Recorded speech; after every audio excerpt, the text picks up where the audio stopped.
না না এলসির দরকার নেই, আল্লাহ বাঁচা রাখলি এবার খায়া দেয়া 2 মাসের পিস বেঁচে যাবে।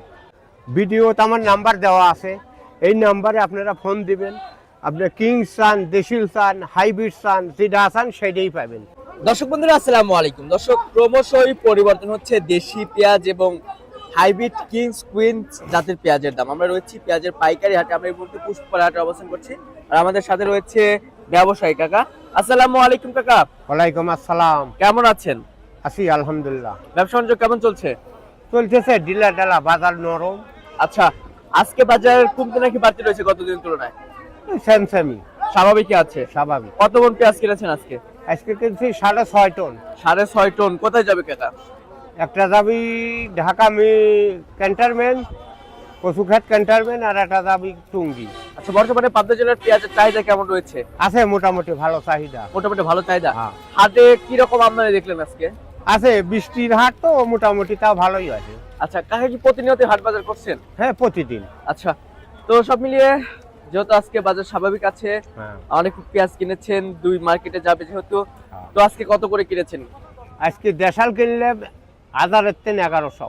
1000 থেকে 1100। হ্যাঁ। যেটা দেশি পেঁয়াজ, দেশি পিস টাইট এগ্রেটের, একদম এগ্রেডের পেঁয়াজ। হ্যাঁ। আচ্ছা, আর যেটা হাইব্রিড পেঁয়াজ রয়েছে সেটার দাম কত? আমি হাইব্রিড কিনিনি, কিংস কিনেছি। কিংস হ্যাঁ। কত করে কিনেছেন? ওটা 850-900। 850-900। আচ্ছা কাকা, যেহেতু ব্যবসার সাথে অনেকদিন যাবত জড়িত রয়েছেন, কি বুঝতেছেন দাম কি বাড়ার সম্ভাবনা আছে?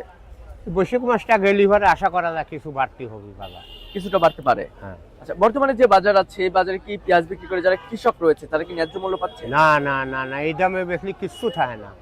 মনে করেন 1400-1500 বেশলি পারে, কৃষকের দেনা দেয় কিছু শোধ করে পারে। কেমন বাজার হলে তারা ন্যায্য মূল্য পাবে? 1500-1600। 1500-1600। হ্যাঁ। আচ্ছা কাকা, তো যেহেতু অনেকদিন ব্যবসা করছেন, আপনাদের সাথে যোগাযোগ করে কেউ যদি পেঁয়াজ ক্রয় করতে চায়, হ্যাঁ, আপনাদের যোগাযোগ নাম্বারটা একটু বলবেন। 01746 আচ্ছা, 183314। গনি কাকা না? ওসমান গনি। উসমান গনি কাকা। আচ্ছা, তো দর্শক কাকার কিন্তু নাম্বার দেওয়া আছে, কেউ যদি চান তাহলে যোগাযোগ করতে পারেন। দর্শক দেখতে পাচ্ছেন যেখানে বস্ত্রজাত করে রাখা আছে।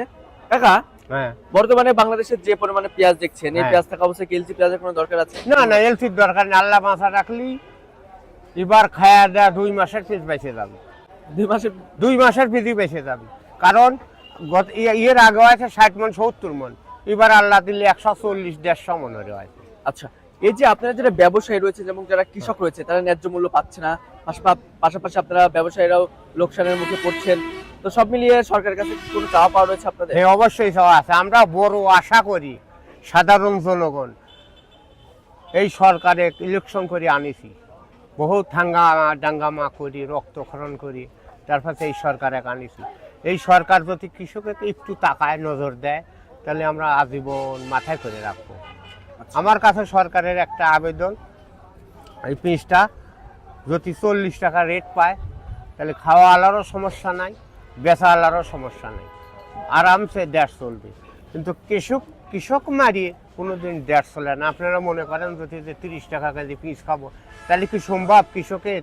হ্যাঁ, কোনোদিনই না। কোনোদিনও সম্ভব তো না। সরকারের কাছে এই আবেদন, ডিজেলের দামটা একটু কমাক, সার বেশির দাম একটু কমাক, কৃষক যাতে বাঁচে। আচ্ছা, এই দিক দিয়ে একটু নজর দেন। আর বিশেষ করে কতিছি এই বস্তা 17 টাকা ছিল, এই বস্তা হয়েছে এখন 60 টাকা। এই ম্যাস্টেড অবশ্যই এই দিয়ে নজরদারি রাখা লাগবে, কারণ এটা অসম্ভব 17 টাকার মাল 60 টাকা কিনা। আচ্ছা, ঠিক আছে কাকা, ধন্যবাদ আপনাকে। দর্শক, এই ছিল সর্বশেষ তথ্য। দেখা হচ্ছে পরবর্তী ভিডিওতে। আল্লাহ হাফেজ।